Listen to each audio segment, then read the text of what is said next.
da da da da da da. You sound insane. You realize that? Yeah. The whole world gone crazy. Seriously? Yeah. It's showtime. Excellent. Welcome in, Man Fam, to another Movie of the Week conversation here. Down a man this week because he's Scared. curled up in a coat closet and hoping that the Candyman doesn't arrive anytime soon. Brian's not here, but Richard and I, the horror movie aficionados of the show, are here to, do our due diligence and duty and bring you guys a podcast. Well, we've got a special guest this time around because we've got a fan and friend of the show. You might know from the Discord on mainly the Mad About Music channel is where I talk to him the most. And we have a lot of great conversations on the Mad About Music channel, which, by the way, this weekend was popping off over there when Donda dropped. It was popping in the Discord. I was lurking in the Mad About Music thing. So we're gonna avoid talking or just breaking down Donda because let's be honest, Richard, you and I and Pablo together, we could just make that the pod, and we're not going to do that. Because sometimes you just feel like Pablo, Yeah. But speaking of Pablo, hey guys, here he is. Pablo. How's it going? Hey man, Pablo, as a lifelong Yeezy fan that you are, how did you freak out when he's like, my next record's gonna be called The Life of Pablo? You're like, what? I did actually. I was like, that's so dope. That's gonna be forever. It'll be a bit forever, and it definitely is. So yes. Yeah, the only other bit is PD Pablo, which you have taken in your PD Fresh and my Freaky League cat also. Address, so. Yeah. Mm-hmm. Absolutely. When you spin your hair, your clothes around your head like a helicopter. I was going to say, only when I'm in building, North Carolina. I can't do that in Minnesota. People don't get it. Absolutely. Nice. Well, you can't really come on. I'm not allowed at parks anymore. So. Bazinga, that was for you, Brian, in your absence. All right. So, Pablo's here to talk Candyman. And this is a movie that I've been looking forward to for quite a while when it came to the announcement of this thing. I think early 2020, everyone was very excited for this. I remember when the trailer dropped on Twitter, is very reminiscent of Get Out. When Jordan Peele dropped the trailer for Get Out, everyone immediately shot up to number one trending topic, and everybody was just very excited about the new direction for this, because this seems like a property, Richard, and correct me if I'm wrong, that everybody had kind of forgotten about. Yeah. And kind of came and went, and then everybody remembered it, and it's like, oh man, I remember that from when I was a kid, and I was so freaked out by that. I can't wait for them to remake it. That's at least how I felt about it. What's your background on Candyman, the property, Arby? Yeah, pretty into it. This is that era. There's an era of horror and slasher flicks that I watched a lot of, and this is in that kind of 92 to about 98, being a kid and renting them with buddies and sleepovers and stuff like that. I've seen Candyman a bunch. I've seen Hellraiser a ton. I've seen every Leprechaun. I've seen every Child's Play, Chucky iteration about 30 times. The two great cinematic loves of my life are Liam Neeson and Chucky.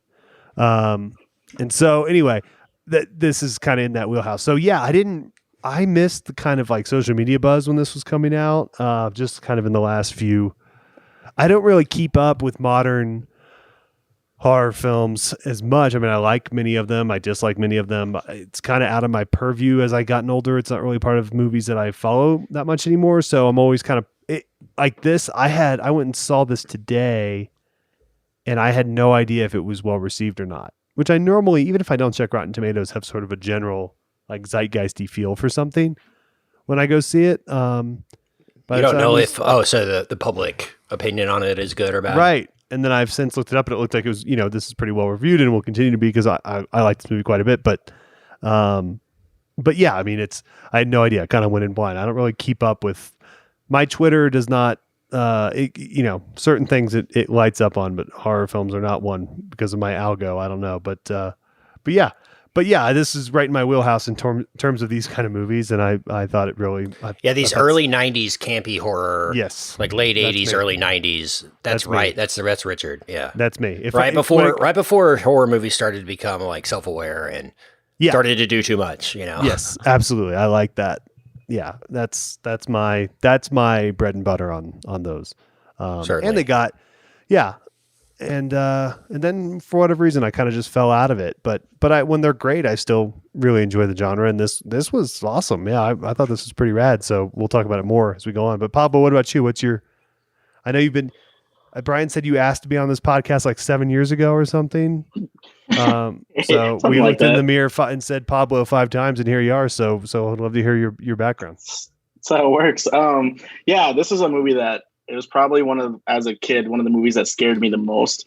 Yeah, spooky, man. It was just, it crossed, it balanced that whole social commentary and like slasher movie so well that it managed to be a slasher movie, but also be like actually a pretty good movie at the same time.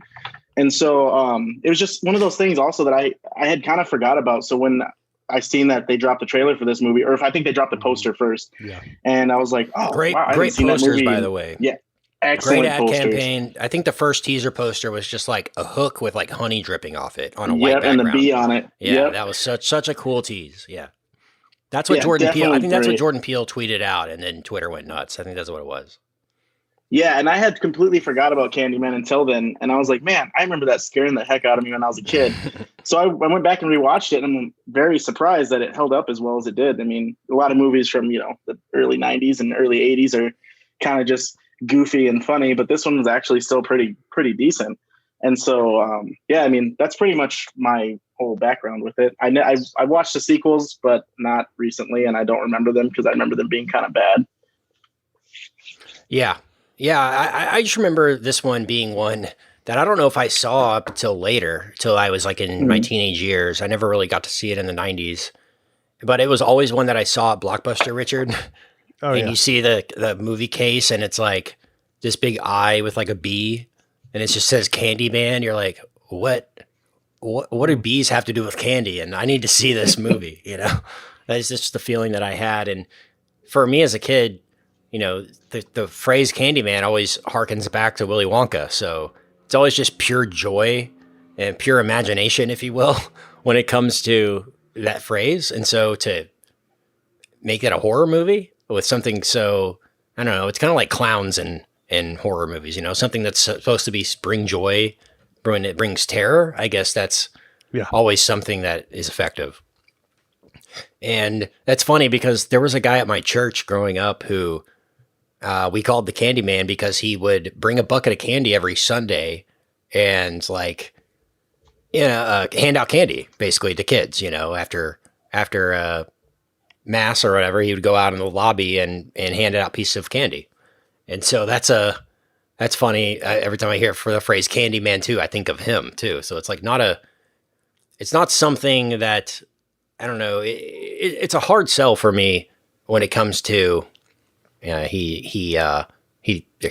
candy falls down, that has nothing to do with any of this really. It's just kind of the name. Right. So it draws you in. And so something that I really liked about the first one, it was that social commentary, Pablo, that you had mentioned earlier, and they really, really dug into it on this one. That first one, Richard, feels to me, that whole movie, actually, the approach, the 1992 Candyman, the approach, the way it comes out is just a direct response to Silence of the Lambs, isn't it? Yeah, absolutely. Yeah, that's what it is. It's like, let's just do that with the Candyman character instead of Hannibal, and it feels like that. And Peele's got that particular now with these films he's producing, television series he's producing, and then obviously the films he's directing. He has that algorithm perfectly honed in on, or the equation rather, perfectly honed in on social satire and slasher. Yeah. Right? I mean, he's like, in a way that no one, I think, has had. I mean, even the real masters of the genre, there's things that are socially satirical about, say, a Hitchcock, but not nearly to the level of Peele. At least not as overtly. No, I mean, Hitchcock's movies are more about like cheating More lovers micro, more than yeah. anything. There's no real macro, message to most of them, Sure. other than everyone has their own demons, kind of a thing. Right. That's really Sure. the thesis of all of his movies. But you're right, man. He's nailed this social aspect, and really he didn't just add it to this movie. He didn't just take Friday the 13th and add satire. Like Candyman was already naturally satirical. Sure. But what he was able to do is emphasize that in a really natural way for 2021, which I thought it worked really well. And I think let's start with the overall approach plot of this movie, because I was confused when I saw the trailer for this. Actually, I don't know if I saw a full trailer. The initial teaser and just the fact that they were redoing this movie, I didn't know if it was going to be a sequel, a reboot, what all that was about. But it turns out this is a sequel. And that was really fun to discover. Sitting in the theater and be like, "Oh man, I already know about all this stuff," and not having to just relearn some new history or canon based on this. How it just directly plays on that. And I loved, Richard, that like shadow puppet show that they did to explain or basically recap the first movie, which I thought was genius to do. And set it up like a ghost story or like a fake story, like I heard this story about this lady, and this Candyman, where us, the audience, like we know this happened because we've seen it, and them in the movie are just like, yeah, right, that could never happen. I loved that. I love that too, but it also helped me a ton because I didn't get a chance to rewatch. Oh yes, yeah. Beforehand, so it was great, but also put everything into context. Oh yeah, I think it would also help you, obviously, if you hadn't seen the original. It was a very, very effective device. Like and quick too. Yes. This This whole movie's quick, by the way. It was, man. That's the thing about Jordan Peele is he knows horror movies have to be 90 minutes. Yep, you're in, and you're done, and he knows that, and I appreciate it. So, did you guys see these reversed titles at the beginning of the movie? Yeah. What was that? I love that. That's like the mirror effect, Yeah.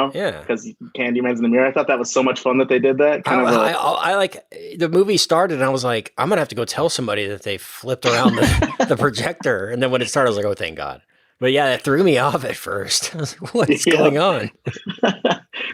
But I liked that. And I liked they showed the reverse buildings, reflections of those. Richard, what did you think about the main building of this movie being a building that's of particular of interest to you and I guess? Yeah. I mean, I want to almost text you during it. My theater though was randomly, you touch back on what you talked about earlier, pretty full. I guess the New Mexico clientele are pretty into it. So I didn't get a chance mine was full to text too. you during the theater. Yeah, that's pretty awesome. But yeah, I mean that was the first thing I thought of as well was you. Yeah, we're talking about the, I guess, Marina Towers, what they're called in Chicago, which you would know from the Wilco album cover. Yep. And Richard and I love that record. But I was just in Chicago and took a picture of it and sent it to you. Yeah. And then a week later see this movie and a main sequence of the movie takes place in that tower. It's pretty cool. It's just you are an American aquarium drinker, I am. so that works. Yeah. I do Assassin Down the Avenue. So does Candyman. As Candyman would do as well. So yeah, the shadow puppets was really cool. There's an internet file scene, which is okay for me for a horror movie. At the beginning, he's looking up stuff on Google. You got to Google the Candyman, find out what it's all about, and he finds out that there was a real Candyman, and he's inspired through his art. What did you think about the art aspect of this, Pablo, and using that as a? I thought that was really as a main plot unique. device. Yeah, and it really kind of gave a little more feeling and emotion to Candyman, because now we all interpreted it as a certain way, and now we're seeing it through the eyes of an artist. kind of a troubled and, an artist who has, a lot of problems or whatever. And so it kind of gave it like a unique spin to it. So we're not only just getting a horror movie, we're kind of getting into like the bones of the horror movie and what Candyman represents specifically. Yeah, absolutely. I thought that was cool. And there's always this cliche in movies, the struggling artist, the artist that nobody understands. And I think to use something as truthful as Candyman, which us as the audience knows is true, because we've seen it in the first film, for people to say you're just a crazy artist when he's talking about all this stuff is really fun. And it brings a whole nother layer of satire to this, aside from just the class warfare nature of it. It really is the artist struggle and people not taking artists for their word most of the time because they think they're crazy or, what does this art piece mean? And then they tell you and you're like, oh, okay. Like you just kind of roll your eyes, and I think there's kind of a commentary on that kind of stuff here too. In just the context of setting this entire film around an artist or somebody who nobody understands. They're just trying to break into the art world. And there's a lot of corruption and crazy people in the art world. I liked the fact that the Candyman character, slasher, whatever you want to call him, Candyman himself, is kind of the protagonist of these movies, oddly. It's like you're rooting for the slasher in the slasher movies because he's only murdering people that deserve it. And that's a great feeling for an audience to just see these horrible people get slashed up. It really, you don't turn away nearly as much. I don't. I enjoyed when the art critic the art gallery dude just got destroyed. I was like, yes, absolutely. Please. So I think that stands out for me, different than most slasher horror movies. Like, the Halloween reboot, for example, you're definitely running away from Michael Myers, but Candyman has a whole different spin on the genre, which is interesting. Yeah. The shapeshifting part. Yeah. The Casa did a really great job, obviously within the budget, but the look and feel of everything, especially like the bee sting effect and things like that were really, really well done. That was so gross, man. Disgusting. And hey, I'm with Brian. We talked about this on the Jungle Cruise episode because there's like a villain and that's a honey bee guy in Jungle Cruise. Enough with the anti-bee propaganda, guys. Bees are our friends. Right. We don't need people being scared of bees now. Right. And I understand that this is the movie, but plus how many sharks were dead because of Jaws? It's so dumb. And let's just a reminder to the audience: bees are our friends. Okay, absolutely. They're not quite wasp level, but their nests are delicious. They are. They're very. I like putting them on a biscuit. Yeah. Yeah, honeycomb. Just sucking down those eggs. It's a delicacy. Richard eats wasp nest. If you want to just get a recipe from him, he can fry up a nice little roasted wasp nest for you. My friend doesn't listen to the show, so it's fine. But Crespi de Vici is what I took down. Yeah, I decided. I woke up the other day and chose violence. My friend, I sent him a picture. I've had a few wasp nests at the house lately, and I've been kind of fascinated by them because they're so symmetrical.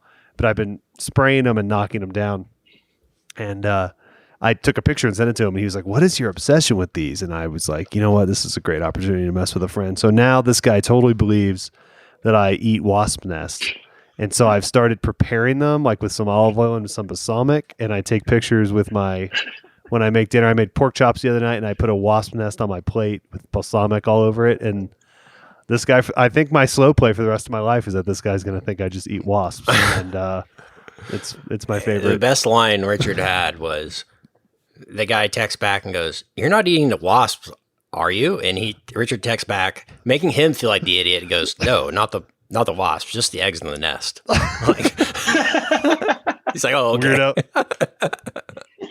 No, dude, I'm not eating the wasps, just the eggs in the nest. I looked up what wasp nest is in Italian. It's like nidi di vespi, yeah. And so I just refer to it as that, like it's an actual dish. Nidi di vespi. Little, yeah, he's like, man.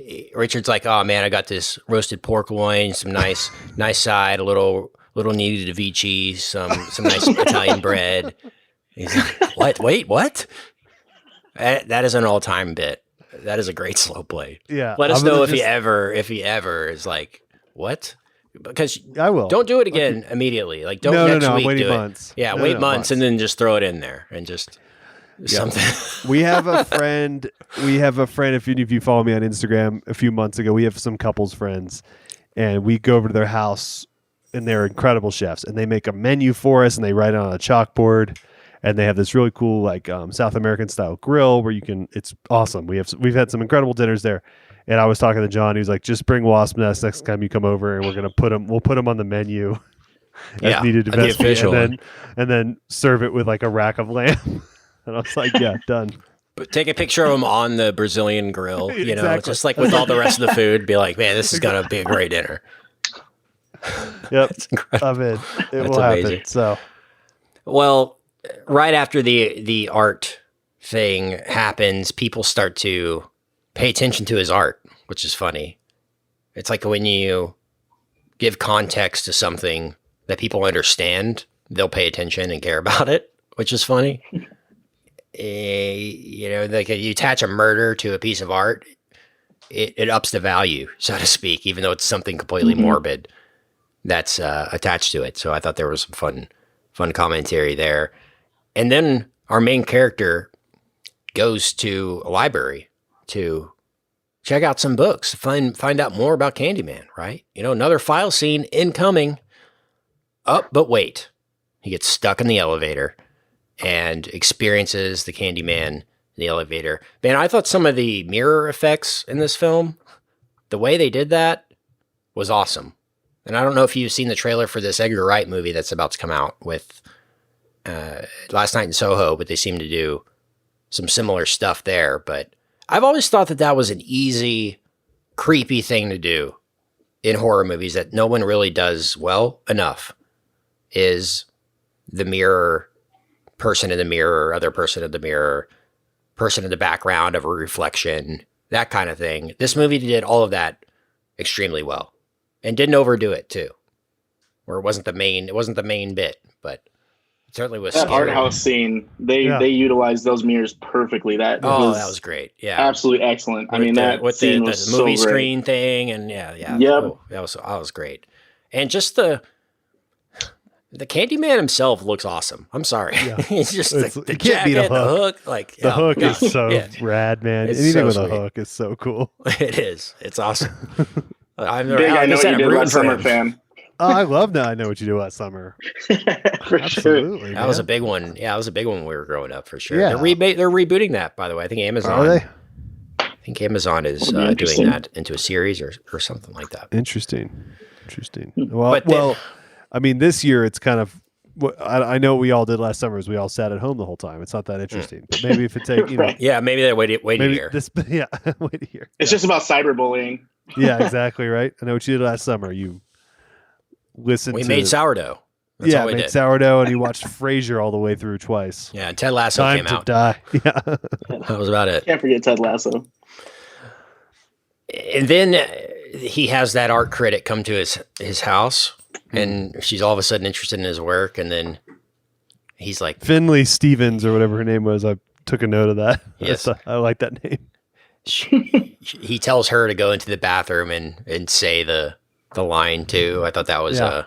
a creepy, fun moment. And so here's what really kind of blew my mind, and spoilers coming up Yep. for Candyman. If you haven't seen the new version of Candyman, spoilers, big spoilers. So here's what blew my mind, and I didn't see this coming at all, Richard. And I guess you didn't either, since you said you hadn't rewatched the movie recently. The fact that he was going to be the baby from the first movie. Yep. I was like, man, that's awesome. That's such a Jordan Peele thing to like have watched the first Candyman and notice that baby and be like, that's my movie right there. Yep. You know? Yep. And gosh, that was such a cool reveal. And I didn't see that coming. Maybe I should have, considering I watched the first one like the day before this one. And it's really sad that I didn't see that coming, but it just speaks to how great of a reveal that was, and how they set this up in kind of a new world, but then bring it right back like you're in the world again of the original Candyman, which was awesome. Pablo, Absolutely. any comment?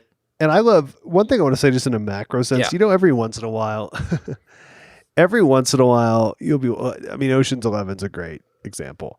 You'll be watching a film and in the opening credits open and it's like casting by. Actually, I was watching Good Will Hunting this morning. It's a great thing. It's like casting by so and so, and you go. I mean, yeah. I'm not saying you're not talented, but the two screenwriters are going to have two parts.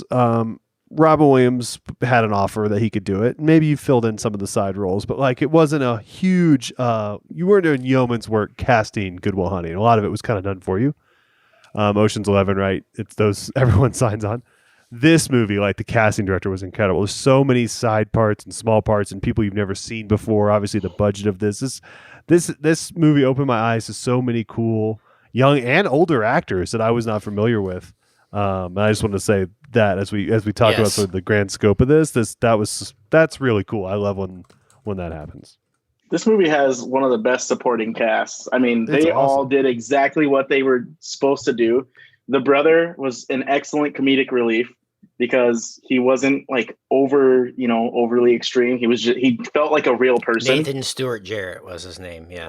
Yeah, that guy was great. I loved him. They used him perfectly. Every time, we needed a little comedy, but you needed to keep that same dark environment. He was right there. I mean, when they went back into the house and she was going to get her things and he's like announcing everything they're doing. That was hilarious. But at the same time, I was still like, you guys don't know where he's at. You know what's going on.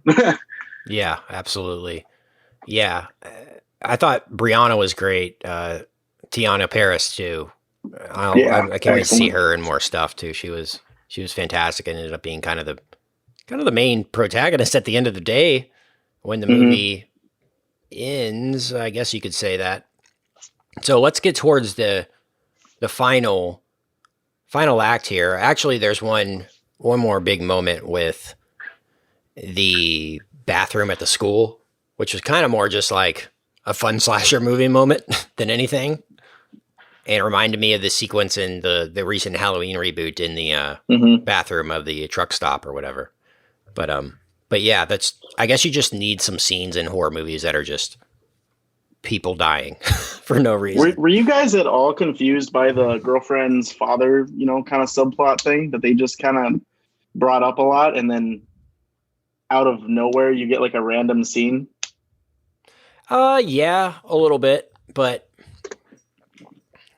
like I said, I mean, this movie's 90 minutes, so I can't complain that it was overstuffed right. in really in any sense of the word. But let's get to the end here, and we find out that basically he is the chosen one. He's the baby. He should be the new Candyman, and this dude tries to make him to do Candyman, cuts off his arm, puts a hook on it. And that was the moment where I was like, I don't want this movie to end, man. This is the direction this is going. It's like a superhero awesome. origin movie. Right. I was like, this is sick. Yeah. I just couldn't wait for him to stand up and like see where this was going to go. And then we get about 10 more minutes of the movie. He escapes, wreaks havoc, right? But I loved the fact that he said, cops are going to come kill you. And then everyone's going to love this artist, and there's going to be this legend, right, around it. And then sure enough, here come the cops, right? They come in and immediately kill him. And it's like this prophecy has been foretold, right? I mean, the guy foretold that the baby would be the chosen one. He would be the Candyman. And then he predicts the next. So I guess it's confirming that guy is legit, if anything. But yeah, the cops come, shoot him, and then there's a whole nother social commentary there. She gets in the back of the car, and I'm sitting there, I'm like, oh man, I hope we do a rearview mirror or something with this rearview mirror, and she like sicks the Candyman on this guy, right? Mm-hmm. It's exactly what they do, and I'm like, yes! I'm like fist pumping as right when she said the line, like, can I see myself in the mirror? I was like, oh, dude, it's going down. And it did. So here comes the Candyman, kills all the cops. And again, it's people who deserve it, right? It's you do something bad for no reason, you probably deserved it at the end of the day. And she gets out of the car, and this is where how I wanted the movie to end, which was she gets out of the car. She meets him face to face, but doesn't know if he's good or bad, right? Because he's the Candyman after all, now officially. And he looks at her face to face, and she closes her eyes, thinking she's going to get slit.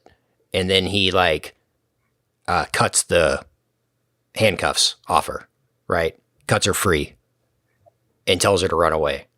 And then the movie ends, right? That's how I wanted it to end. But I mean, it kind of ends like that, so to speak, and in more words than that, I guess, where she does escape and he tells her to run and to be, always be with you and all that kind of stuff. And I'm going to avenge the deaths of the unforsaken and all that kind of stuff. So, but yeah, I thought it could have been a much more like quick ending if it just ended right there.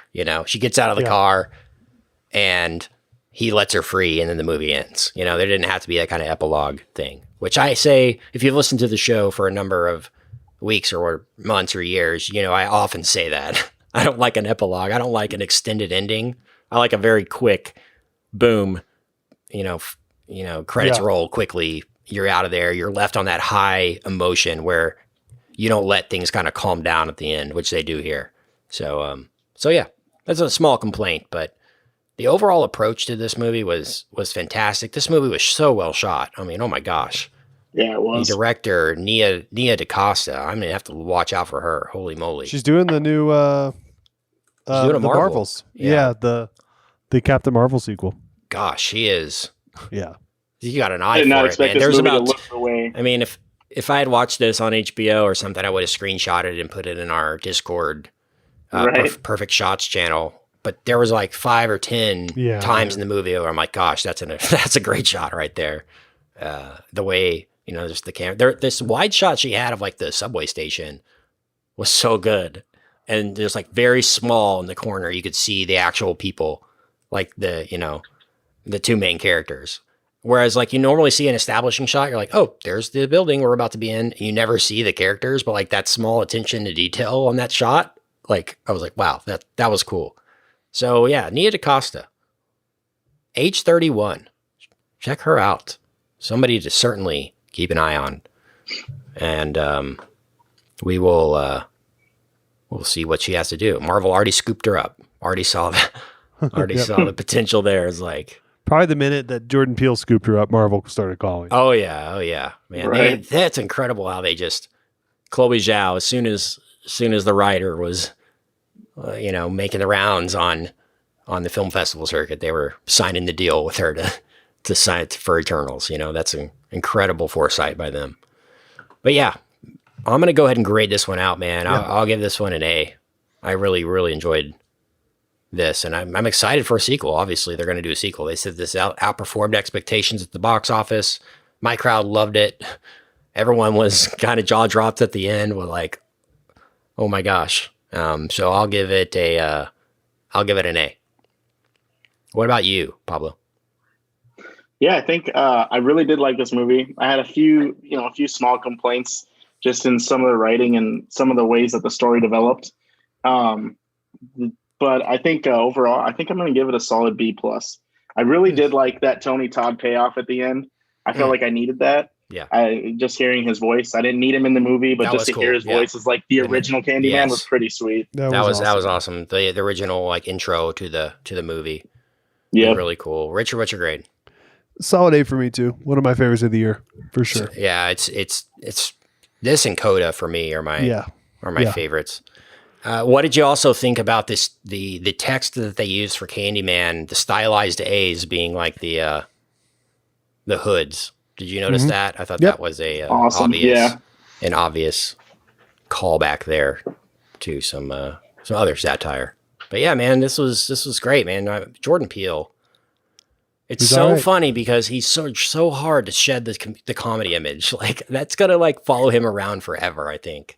Like everyone takes him super serious as a filmmaker now, but like, imagine if Alfred Hitchcock, before that, he was on Saturday Night Live for 4 seasons. It's so weird to like remove that part of him from your mind, even though he's doing this awesome stuff.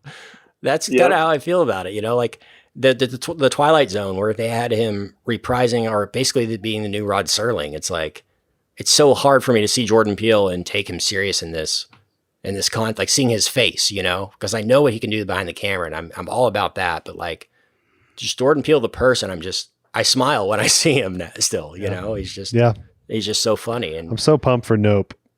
Oh, I can't wait for that. Kahlua again, man. Yeah. Just wait. Kahlua, another Steven Oscar. Yeun too.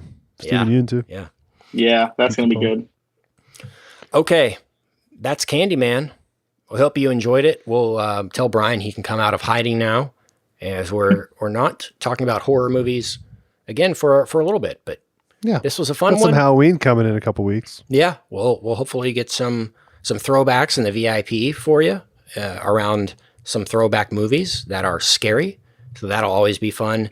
And if you want to be friends with Pablo, and who doesn't? Pablo's awesome and a big music guy too, and has some great rapping. So if you want to hear Pablo's own music, he'll share that with you at our Mad About Music channel on our Discord. If you want to sign up, madaboutmoviespodcast.com/VIP, we've got it for you. $1 a week gets you all of those bonus episodes. We just released the Office Season 5 retrospective. Brian's about to join us for a little Guardians of the Galaxy retrospective talk. We're going to throw back and talk about Guardians 1 and 2 as we work our way towards Avengers Endgame. And by the end of the year, we'll have an entire MCU retrospective for you, exclusively for those VIPs. And that's aside from like the episodes that we've done already on the main feed. Those will always be on there. These are separate exclusive episodes for them. So if you want all of that, check it out. It's fun. It's a fun time. madaboutmovies.com/VIP is where you do that. All right. That's it. We'll see you next time at the cinema. Bye. Hey baby, I hear the blues are calling, tossed salads and scrambled eggs. And maybe I seem a bit confused. Yeah, maybe, but I got you pegged. But I don't know what to do with those tossed salads and scrambled eggs. They're calling again. Scrambled eggs all over my face. They're making me the salads and scrambled eggs. They're calling again.